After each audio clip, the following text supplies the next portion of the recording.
네, 다음 이야기 해보겠습니다.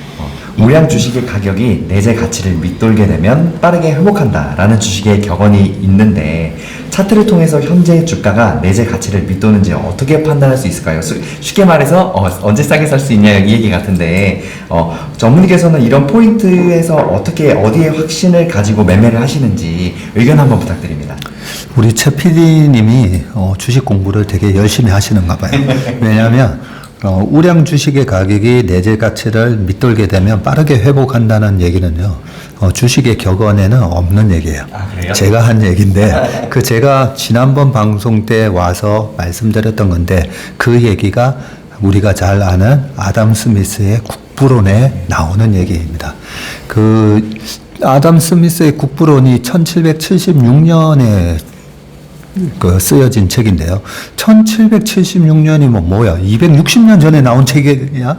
그렇게 생각할 수가 있는데, 그 책에 우량 자산의 가격이 내재 가치를 밑돌게 되면 빠르게 회복한다라는 걸 보고 제가 깜짝 놀랐어요.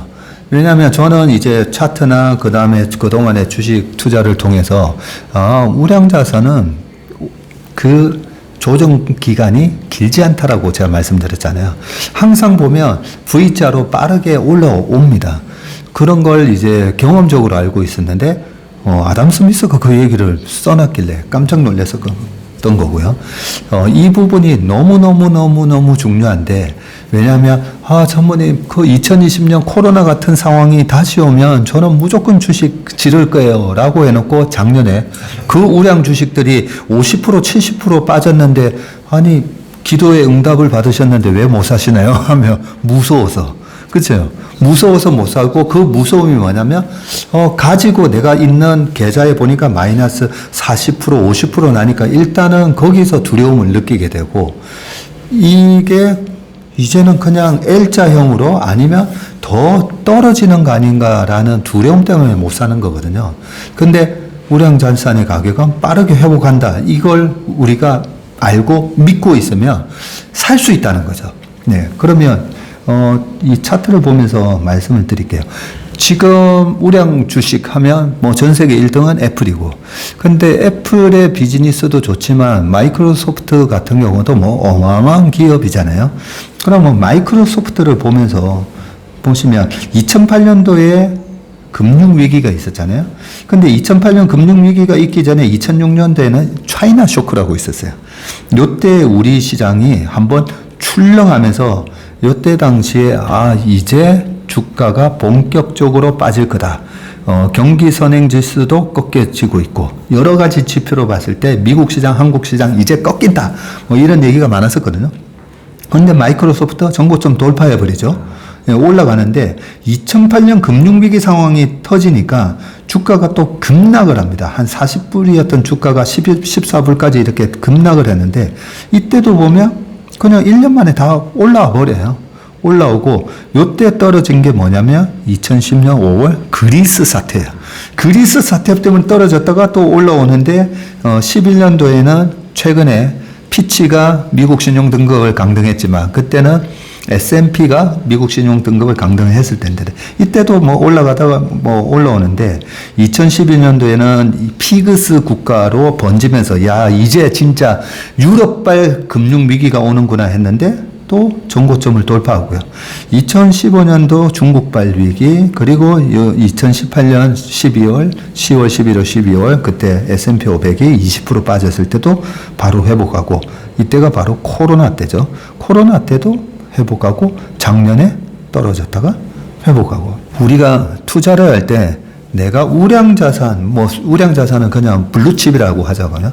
그 블루칩을 투자했는지 아니면 내가 잡주를 투자했는지 거기에 대한 명확한 개념만 알고 있으면 내가 블루칩을 투자했다고 생각을 했는데 무슨 외생 변수가 발생해서 확 빠지잖아요. 무서워할 필요가 없다는 거죠. 거의 1년에서 1년 반 사이에 다 회복을 하니까. 그러면 그때는 어떻게 하는 게 가장 베스트한 대응 전략인가? 혹시 나한테 호주머니에 양복 주머니냐 바지 주머니에 혹시 돈 없나 찾아봐야 돼요. 현금 가지고 있는 거 없는가 찾아가지고. 예. 그래서 탈탈 털어서 사면 돼요. 그냥 사면 되는데 그 살 때의 기준이 보통 이 우량 주식이 가격이 외생 변수에 의해서 떨어지잖아요. 떨어질 때 고점 대비 30% 이상 빠지면 감사합니다라고 해서 저는 삽니다. 왜 30%면 감사합니다라고 얘기하냐면요. 자, 10,000원이 7,000원이 됐잖아요. 30% 빠졌으면 10,000원이 7,000원이 됐는데 항상 전고점을 돌파한 데 있잖아요. 7,000원이 다시 10,000원이 되면 얼마죠? 계산 빨리 해보십시오. 42.5%나 돼요. 42%나 수익이 나는 거예요. 42%면 거의 20년치 금리 아닌가요? 그죠? 요즘은 이제 금리가 높아서 10년치지만. 그런데, 코로나 상황이라든지 작년에 우량 주식이 50% 이상 빠졌어요. 테슬라라든지 엔비디아가 50% 이상 빠졌어요. 그러면, 30% 빠졌을 때 이미 바지 주머니에 숨겨져 있던 그 돈까지 탈털어가 샀잖아요. 샀는데 더 빠졌어요. 그럼 50% 가서 어떻게 해야 돼요? 이제 돈 없어요. 빌려서 사야죠. 아버님한테 전화해서 혹시 아버님 돈 좀 빌려줄 수 있나요? 하고 아니면 대출이 되는지.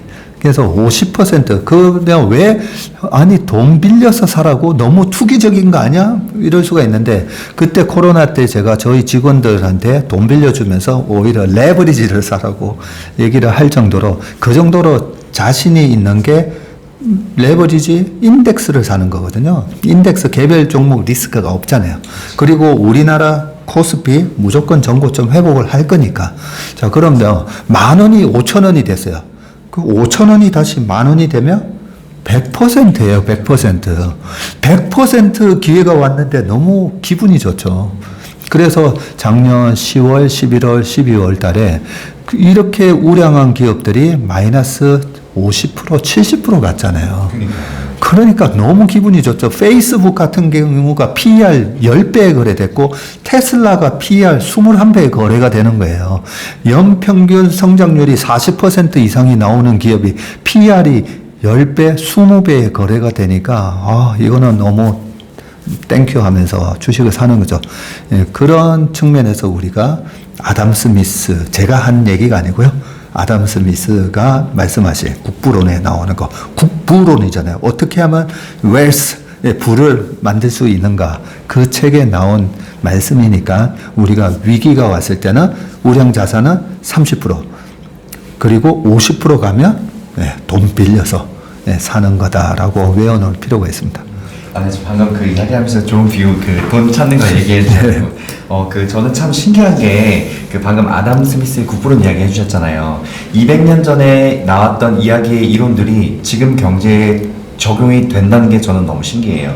그리고, 지금 그래프 중에 마이크로소프트를 갖고 오셨는데, 제가 이게 주위 사람들 주식 이야기 할 때, 저도 이제 그냥 얘기하니까, 항상 마이크로소프트 그래프를 예로 들어요. 왜냐면, 지구상에서 가장 아름다운 그래프. 이제 구글에서 10년, 15년 최대로 하면 3, 40년 마켓워치에서는 처음부터도 볼 수 있잖아요. 네. 제 웬만한 기업들 중에서 마이크로소프트 그래프만큼 아름다운 그래프가 없는 것 같습니다. 말 그대로 정말 교과서의 우상향. 네. 너무 예쁘게 돼 있어서 모든 주식이 이 그래프대로 나오면 투자할 수 쉽겠더라고요. 근데 다른 시장은 안 그렇다는 거. 네네.